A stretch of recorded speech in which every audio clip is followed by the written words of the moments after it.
Welcome students to chemistry concept. और आज हम सॉल्व करने वाले हैं 12th केमिस्ट्री 2020 सीबीएसई का पेपर। चलिए शुरू करते हैं। ये कुछ पैसेज था। पहले क्वेश्चन में देयर वाज सम पैसेज जिसे हमें सॉल्व करना है। अब पैसेज को पढ़े बिना देखते हैं। Why halogens have maximum negative electron gain enthalpy.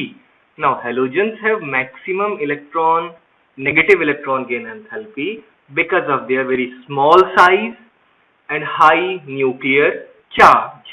Why fluorine shows exceptional behavior as compared to other halogen? Anomalous means exceptional. Again, because of its small size, exceptionally small size. Because of the exceptionally small size, there is high interelectronic repulsion and also there is no d orbital. So the answer, इसके answer में आप लिख सकते हैं small size, high interelectronic repulsion. Arrange the hydrides of halides in decreasing order of their reducing character.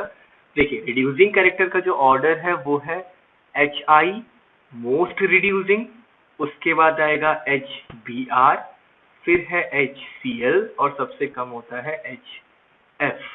Okay, done. Why fluorine is stronger oxidizing agent than chlorine?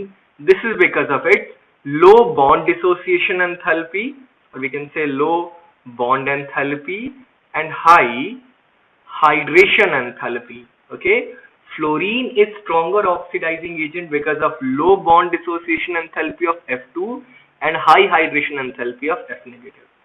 What are the series of X and X des in the pentahalogen size of X and X des in the interhalogen compound? Okay, see, definitely देखिए जो central atom है वो बड़ा होना चाहिए और जो surrounding atoms है वो रिलेटिवली स्मॉल होने चाहिए। तो यहाँ पे we can say X is larger than X is. Okay, there is a compound which gives only one monochloride. Okay, इसका जो ये स्ट्रक्चर है वो है CH3C. ये NCERT का ही क्वेश्चन है। CH3 CH3 CH3. This is yes, क्या है ये बताइए? नियोपेंटाइल क्लोराइड, या फिर नाम लिखना हो इसका यूपीएससी तो 2,2. Sorry, late me correct my self. It is neopentane. या इनका नाम लिखना IUPAC तो ये है 2,2 डाई मिथाइल प्रोपेन और neopentane. Which one is more basic in aqueous solution? Obviously aqueous solution में okay, see, if you talk about the basic strength of amines, methyl amine in aqueous solution, तो देखिए methyl के case में ना aqueous solution में जो order होता है वो होता है 2 degree, 1 degree and 3 degree. Ethyl होता तो फिर दूसरा ऑर्डर होता. तो इसके according anyway this one, the secondary one is more basic. Done.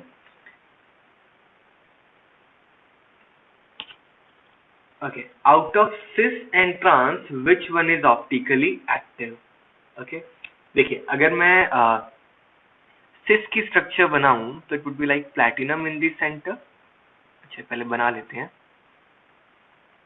ठीक, एक तो होगा En यहाँ और एक En यहाँ, इन दोनों के केस में, और यहाँ एक क्लोरीन और यहाँ एक क्लोरीन. ये अपनी मिरर इमेज के ऊपर सुपर इम्पोज हो जाएगा और ये ट्रांस है. ये अपनी मिरर इमेज के ऊपर सुपर इम्पोज हो जाएगा. कैसे? तो आप देख लीजिए, इसकी मिरर इमेज ऐसी बनेगी. तो जो अपनी मिरर इमेज पे सुपर इम्पोज हो गया वो तो ऑप्टिकली इनएक्टिव होता है. तो ट्रांस वाला ऑप्टिकली इनएक्टिव है, cis is optically active. Okay, name the method for refining use in semiconductor के लिए होता है बेटा zone refining. Okay, which one is a homopolymer, which one is a copolymer. Okay, बताना है ये होमोपॉलीमर है या कोपॉलीमर है. ये एक कोपॉलीमर है. ठीक है, किसका? तो देखिए यहां पर एक ये ब्यूटाडाइईन और ये एक्राइलोनाइट्राइल ब्यूना N है. ये एक कोपॉलीमर है. ओके, जिंक सल्फेट से जिंक बनाना है, यानी जिंक 2 पॉजिटिव को जिंक में कन्वर्ट करना है, आपको 2 मोल इलेक्ट्रॉन्स चाहिए, 2 मोल इलेक्ट्रॉन यानी कि 2 Faraday electricity. zinc is coated over iron to prevent the rusting of iron because zinc is more reactive than iron। more reactive का मतलब है zinc का रिडक्शन पोटेंशियल ज्यादा नेगेटिव है एज कंपेयर टू आयरन। ज्यादा negative मतलब value कम, ठीक है। तो जिंक की जो वैल्यू होगी that should be, reduction potential should be more negative than, यानी कि answer is B, more negative यानी कि वैल्यू कम। Unit of rate constant depends upon molecularity of the reaction, नहीं, it only depends upon the order of the reaction। Okay, हमें बताना है ट्राईअमाइन cobalt 3, okay, ट्राईअमाइन नाइट्रीटो O, ठीक है। सो ट्राईअमाइन नाइट्रीटो O कोबाल्ट 3, ओके। तो इसमें जो आंसर है वो है answer A. which of the following is a disaccharide? Glucose monosaccharide है, सेलुलोज पॉलीसेकेराइड है, स्टार्च पॉलीसेकेराइड है। तो इसका जो करेक्ट आंसर है वो है lactose, it's a disaccharide. Okay, in ideal solution obeys Henry law, बिल्कुल नहीं, it always Raoult's law, so assertion is wrong. An ideal solution, solute as well as solvent interaction are similar to, बिल्कुल ठीक है। So A is right, R is wrong। तो इसका answer होगा C। Conductivity of an electrolyte increases with decrease in concentration, बिल्कुल गलत है। Simple conductivity की बात की जाए तो it is directly proportional to the concentration, ठीक है। तो इसमें भी A रॉन्ग हो गया। Number of ions per unit volume decreases on dilution, R ठीक है। तो इसका आंसर भी सी है। हाँ ठीक है, एक minute, let me correct. Number of ions per unit volume decreases, हाँ ठीक बात है। Benzaldehyde is less reactive than ethanol for the nucleophilic addition, बिल्कुल ठीक है, because of the more steric hindrance. So A is right, ethanol is, R is wrong. इसके अंदर A is right, R is wrong. तो इसके according क्या होगा देख लीजिएगा जो भी है। Low spin tetrahedral complexes are rarely observed, बिल्कुल ठीक। Crystal field splitting energy is less than pairing energy, बिल्कुल सही है। Both are correct and the R is the correct explanation for A. The carbon-oxygen-carbon bond angle in ethers are slightly less than the tetrahedral bond angle due to they are not slightly less, they are the more। नहीं, ये statement ठीक नहीं है। Actually ethers में क्या होता है कि इस रिपल्शन की वजह से ये ज्यादा हो जाता है बॉन्ड एंगल। बॉन्ड एंगल करीब करीब अगर मैं आपको बताऊं तो 111.7 डिग्री के आसपास होता है, जबकि टेट्राहेड्रल बॉन्ड एंगल 109 है। तो स्लाइटली लेस नहीं है, स्लाइटली मोर है। ये गलत है। Due to the repulsion interaction between the two alkyl groups in the ether, R सही है, A wrong, R correct. Okay, हमें IUPAC नेम और हाइब्रिडाइजेशन बतानी है। इसकी जो अगेन साइनाइड है, क्योंकि अगेन आयरन यहाँ पे जो है वो +3 ऑक्सीडेशन स्टेट में है। अगर आयरन +3 ऑक्सीडेशन स्टेट में है तो ये है हमारा 4s0, 3d6 होता है, 3d5 डन। सो ये ऐसा कुछ होगा 1 2 3 5, ठीक है। 4s खाली, 3d5 था, 4s खाली, 4p खाली और 4d भी खाली। अब देखिए साइनाइड एक स्ट्रॉन्ग लिगेंड है तो इनको पेयर करवाएगा, फोर्स करेगा, और जो 5 हैं इलेक्ट्रॉन्स वो 1 2 4 यहाँ आ जाएंगे। तो यहाँ से अब इलेक्ट्रॉन्स रखने शुरू करेगा अपने साइनाइड, तो उसमें हाइब्रिडाइजेशन आएगी d2sp3। Hybridisation is d2sp3।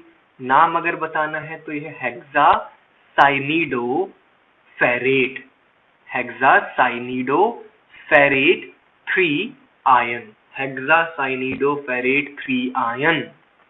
What is the difference between ambident ligand and a chelating ligand? Ambident ligand like cyanide और chelating ligand जैसे कि NH2, CH2, CH2, NH2. अंतर क्या है?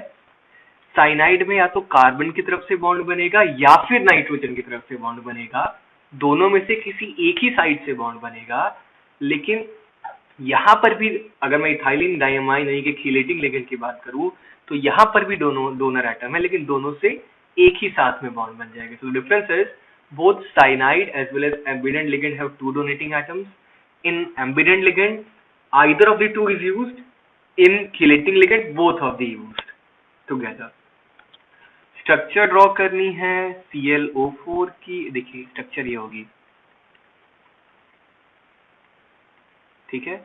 जेनॉन की स्ट्रक्चर ड्रॉ करनी है XE डबल बॉन्ड O, एक F, दूसरा F, तीसरा F, चौथा F और नीचे एक लोन पे, ठीक है। Dilute NaCN is used in extraction of gold, क्योंकि जो साइनाइड है, जो इसमें आपको पूरी रिएक्शन बतानी पड़ेगी, ठीक है,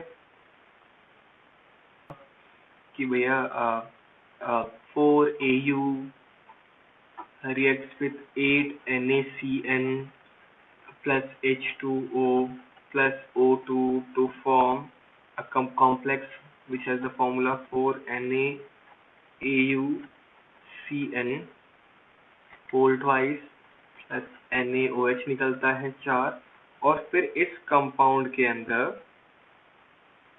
जब जिंक पास कराते हैं तो फाइनली हमें मिलता है ZnCN4 2 नेगेटिव प्लस 2Au, ठीक है। वैसे तो आपको इतना बताना नहीं है, आपको सिर्फ ये बताना है, ये तो सिर्फ 2 मार्कर है, तो आपको सिर्फ ये बताना है, रिएक्शन आपको नहीं लिखेंगे तो भी चलेगा, कि भैया NaCN से गोल्ड की रिएक्शन होती है, it forms a soluble complex, it forms a complex, ठीक है, जिसमें फिर जिंक डाल करके हम उसे रिड्यूस कर लेते हैं। So sodium cyanide is used to make a soluble complex of the gold. ऐसे CO जो है in extraction of iron, CO is used as a reducing agent to reduce the oxide of iron. Done. Now how is leaching carried out in the case of low grade copper ores? Name the method used for refining of copper metal। Okay, तो इसके अंदर आपको reactions देनी पड़ेंगी, 2 number का ना, इसमें आपको बताना होगा कि we use 2 कॉपर, इसकी रिएक्शन हम H2SO4 से कराते हैं, प्लस ऑक्सीजन होता है तो हमें 2COSO4 मिलता है, प्लस 2H2O निकलेगा। इस कॉपर सल्फेट, तो बेसिकली कॉपर में हम क्या डालते हैं, हाइड्रोजन एसिड डालते हैं, तो उससे कॉपर 2 पॉजिटिव आयन मिल जाता है। The leaching of the low grade copper ore is carried out with the acid in presence of air. When the copper goes into the solution, copper 2 ions are formed. Done. This is how it is done. The method used for refining of the copper, हम सब जानते हैं electrolytic refining use होती है copper के लिए। Identify the monomers। अच्छा, अगर मोनोमर्स हमको आइडेंटिफाई करने हैं तो ऑब्वियसली ये एक एस्टर है और यही वो पॉइंट है, ठीक है। तो एक तो है हमारा CH2 OH OH, एक है इथाइलिन ग्लाइकॉल और दूसरा है हमारा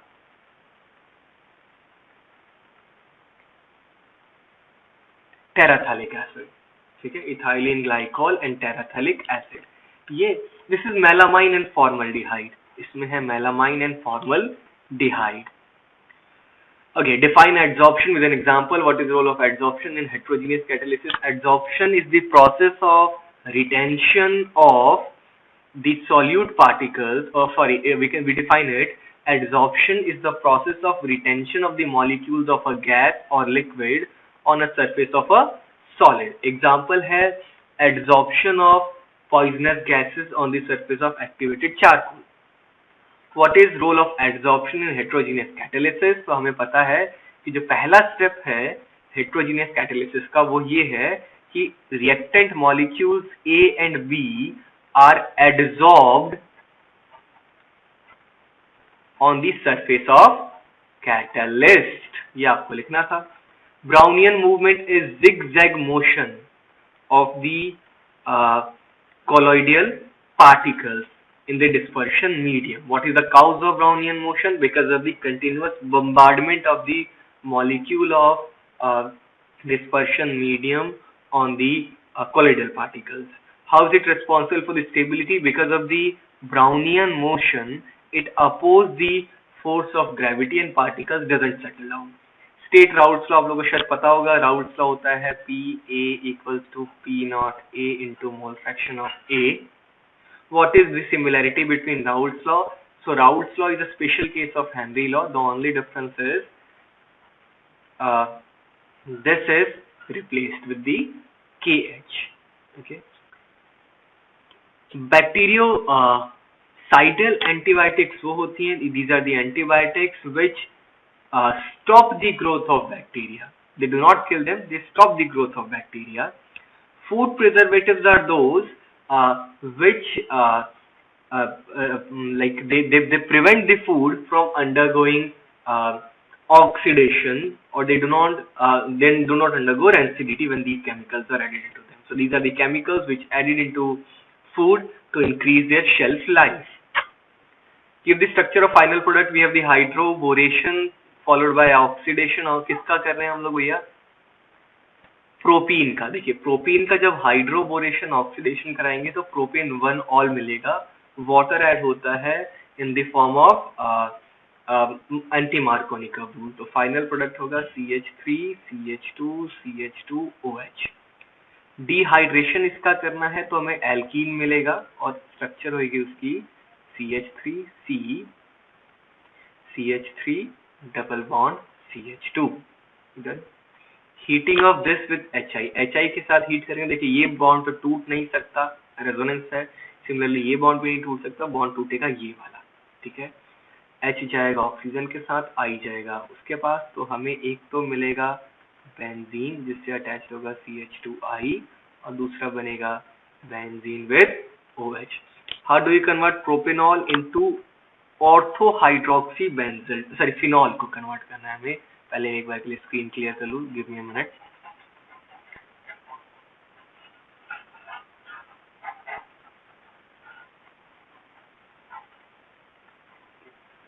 फिनॉल को कन्वर्ट करना है. We want to convert phenol into ortho hydroxy benzaldehyde.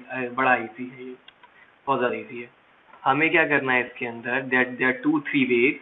Step तो नहीं लिखा हुआ ना. इसका आप कराइए फ्रीडलक्राफ्ट एल्काइलेशन. बहुत सारे तरीके हैं बट मैं एक तरीका बताता हूँ आपको. फ्रीडलक्राफ्ट एल्काइलेशन कराइए. बहुत ही इजी पेपर है आपकी बार भैया. तो ये OH बनेगा, यहाँ आएगा CH3. इसको करवाइए ऑक्सीडाइज, आपको मिल जाएगा यहाँ पर OH और ये कार्बोक्सिलिक एसिड. इसको करा दीजिए रेडियोज. डन. आपको एल्डिहाइड मिल जाएगा. ये कन्वर्ट हो जाएगा इस ग्रुप के अंदर. OH पहले से है. मीथेनॉल से आपको इथेनॉल बनाना है, मीथेनॉल से इथेनॉल बनाना है, यानी कि CHO. अरे बहुत इजी है. इसमें आपको सिर्फ CH3MgBr के साथ रिएक्शन करानी है. आपको मिल जाएगा CH3 CH2OMgBr, जिसकी आप हाइड्रोलिसिस करा देंगे आपको मिल जाएगा CH3 CH2OH. इतना इजी पेपर है, सबके 90+ आएंगे. Let me clear the screen once.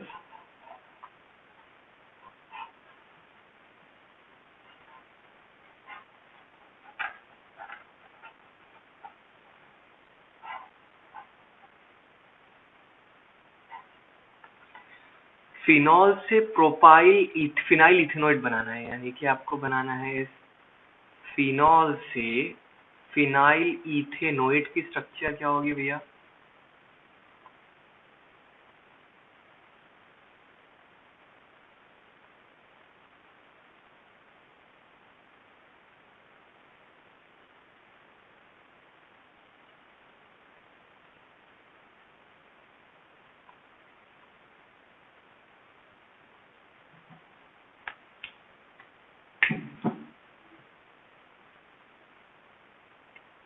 Phenyl ethanoid होएगा.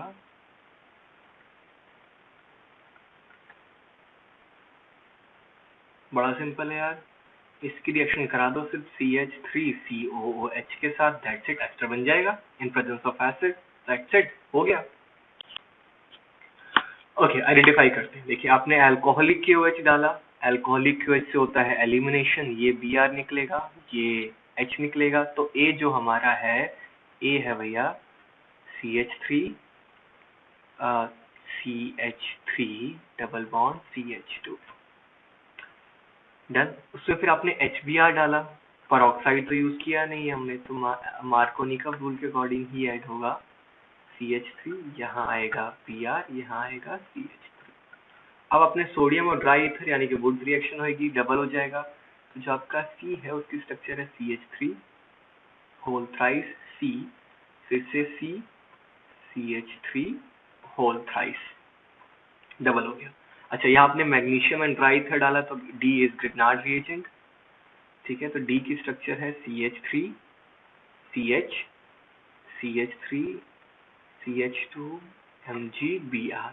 इसकी जब हाइड्रोलिसिस कराओगे तो अल्कोहल बन जाएगा, इतना आसान। तो अपना जो E है वो हो गया CH2OH। अच्छा, अब यहाँ आपने ये यूज किया है, बड़ा मतलब ट्रिकी, यहाँ ट्रिक किया है भैया CBSE में, बड़ा मजा आया देख के। ये देखिए, ये कुछ नहीं है, अगर ये है अपना अल्कोहलिक KOH, और जब अल्कोहलिक KOH यूज करेंगे तो ये और ये कुछ नहीं है, ये अल्कोहलिक KOH। अच्छा, ये प्राइमरी है ना, सॉरी प्राइमरी है, तो ये विलियमसन ईथर सिंथेसिस है, सॉरी एलिमिनेशन नहीं होगा, CH3 CH CH3 CH2O C2H5, ये है अपना F, done.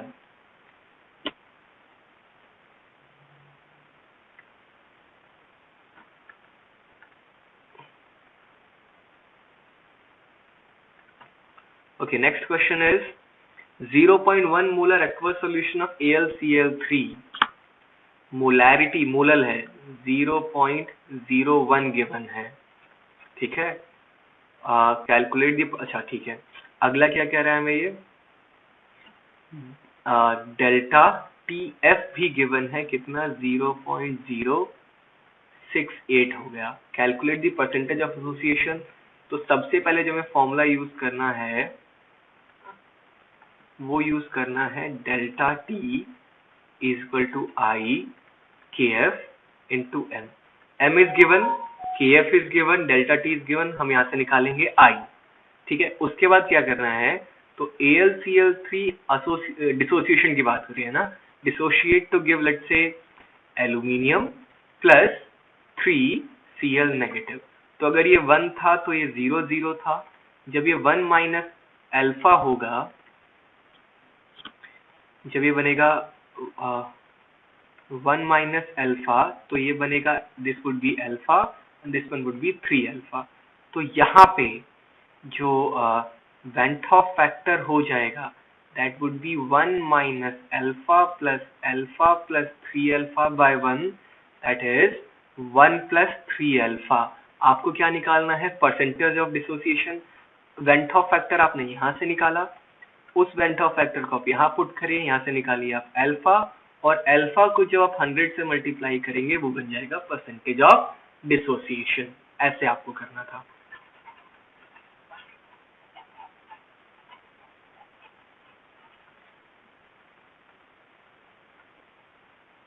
Okay, now the question is, what are the hydrolysis products of DNA?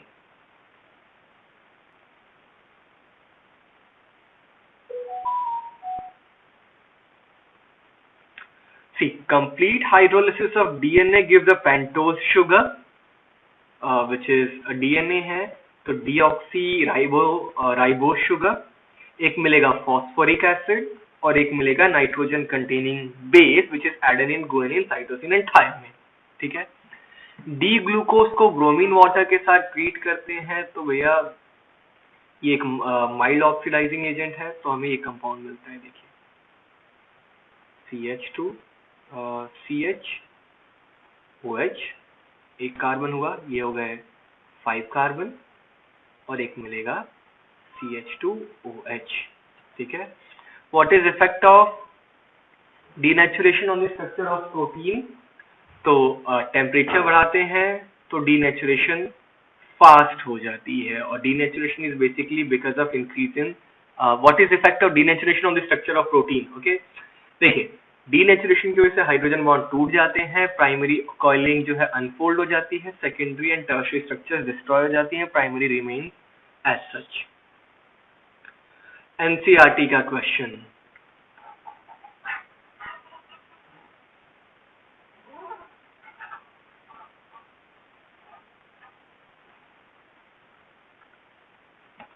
when a steady current of 2 ampere was passed, current is 2 ampere through two electrolytic cell A और B containing में Zn sulfate और एक copper sulfate है containing in series 2 gram of copper was deposited at cathode of the cell B. How long did the current flow? इस part का पता लगाने के लिए आपको यूज करना है W equals to ZI T. T आपको निकालना है, करंट गिवन है 2 एम्पियर, वेट आपको गिवन है 2 ग्राम। Z क्या है? बात यहाँ पे किसकी हो रही है? कॉपर की। देखिए Z जो होता है वो होता है मोलर मास अपॉन में 96500 इंटू एन है चार्ज। कॉपर सल्फेट में कॉपर पे चार्ज होता है 2, मोलर मास होता है इसका 63.5। तो यहाँ से आप निकाल देंगे I। डन। I निकालने के बाद यहाँ से आप निकाल देंगे टाइम पुट करके, ठीक है। Z आप ये पुट करेंगे, निकल जाएगा। उसके बाद what mass of zinc was deposited, इसके लिए आपको सेकंड लॉ यूज करना पड़ेगा, which says W of zinc upon W, second law of Faraday's second law, but copper equals to equivalent mass of zinc upon equivalent mass of copper। equivalent mass होता है molar mass by n factor, n दोनों में same है, दोनों का charge है, तो ये हो जाएगा molar mass of zinc upon molar mass of copper। Copper का मोलर मास मालूम है, जिंक का मोलर मास मालूम है, कॉपर कितना डिपॉजिट हुआ 2 ग्राम गिवन है, जिंक कितना होगा निकल जाएगा। Difference between lyophobic and lyophilic sol, पहला डिफरेंस ये है कि लायोफोबिक में को अपने सॉल्वेंट के लिए या डिस्पर्शन मीडियम के लिए एफिनिटी नहीं होती, लायोफिलिक के पास बहुत सारी एफिनिटी होती है। लायोफिलिक परमानेंट होता है, लायोफोबिक रिवर्सिबल होता है। लायोफिलिक को इजीली कोगुलेट कर सकते हैं, लायोफिलिक को इजीली कोगुलेट नहीं कर सकते, लायोफोबिक को इजीली कोगुलेट कर सकते हैं। प्रोटेक्टिव कोलॉइड क्या होता है? जब भी कोई लायोफोबिक कोलॉइड है तो उस लायोफोबिक कोलॉइड में थोड़ा सा लायोफिलिक कोलॉइड ऐड कर दिया जाता है, जिससे पहले वाले की स्टेबिलिटी इंक्रीज हो जाती है। तो जो हमने ऐड किया that is called protective colloid. सेटा पोटेंशियल, जब भी कोई कोलॉइड होता है और उसके ऊपर कुछ चार्ज पार्टिकल एड्सॉर्ब होते हैं तो अपोजिटली चार्ज पार्टिकल उसके आसपास एक लेयर बना लेते हैं, और इस लेयर का जो पोटेंशियल डिफरेंस है this is called Helmholtz double layer, और इसके पोटेंशियल डिफरेंस को जेटा पोटेंशियल। इमल्सिफाइंग एजेंट वो हैं जो इमल्सन को स्टेबलाइज करने के लिए यूज होते हैं। देखिए सब जानते हैं ऑयल और वाटर मिक्स हो नहीं सकता, तो अगर इनको मिक्स करना है तो मिक्स करने के लिए we need emulsifying agent। They make a film around the oil and increase the stability। Aniline does not go Friedel-Crafts reaction because aniline के पास एक नाइट्रोजन है which has lone pair। तो जो हम AlCl3 यूज करते हैं ना लुईस एसिड, वो अपनी रिएक्शन शो करने के बजाय उस नाइट्रोजन के साथ ही सॉल्ट बना लेता है, तो रिएक्शन नहीं होती। एरोमेटिक प्राइमरी अमाइंस को हम गैब्रियल थैलामाइड सिंथेसिस से नहीं बना सकते बिकॉज गैब्रियल थैलामाइड सिंथेसिस एक न्यूक्लियोफिलिक सब्स्टिट्यूशन रिएक्शन है, और जितने भी क्लोरोबेंजीन टाइप होते हैं they do not aryl halides do not undergo nucleophilic substitution because of the resonance and partial double bond character। Aliphatic amines are stronger base than ammonia, बिल्कुल ठीक बात है। अमोनिया और मैं अमाइन को कंपेयर करूं तो अमाइन में एक इलेक्ट्रॉन डोनेटिंग ग्रुप है that increase the basic strength. Benzaldehyde की रिएक्शन इनके साथ करानी है। देखिए बेंजल डिहाइड की जब रिएक्शन CH3CHO के साथ में होगी तो ये क्रॉस एल्डोल है, यहाँ से H निकलेगा और जाके वो यहाँ ऐड होगा, तो हमें जो पहले केस में मिल रहा है वो मिलेगा CH। ये हीट नहीं किया तो कंडेंसेशन नहीं है, सिर्फ रिएक्शन है, ये प्रोडक्ट मिलेगा। बेंजल डिहाइड किसी रिएक्शन जब इसके साथ कराएंगे तो हमें जो प्रोडक्ट मिलेगा दैट वुड बी CH, ये वाला H और ये वाला O निकल जाएगा, डबल बॉन्ड NH के साथ में बेंजीन। कॉन्सेंट्रेटेड NaOH के साथ कराएंगे तो कैनिज़ारो रिएक्शन हो जाएगी, हमें एक मिलेगा बेंजोइक एसिड और एक मिलेगा बेंजाइल अल्कोहल का, benzyl alcohol, actually benzoic acid नहीं मिलेगा, उसका सोडियम सॉल्ट मिलेगा। Distinguish between these two. Okay, ये एक अच्छा क्वेश्चन है, अरे कोई अच्छा नहीं है, इजी है भी। एक मिथाइल कीटोन है, आइडोफॉर्म टेस्ट यहाँ होगा, यहाँ नहीं होगा। Iodoform doesn't affect the double bond. Benzaldehyde benzoic acid है, एक एसिड है, तो सोडियम बाइकार्बोनेट टेस्ट देगा, सोडियम बाइकार्बोनेट के साथ में ब्रिस्क एफरवेसेंस निकलेंगी। ओके,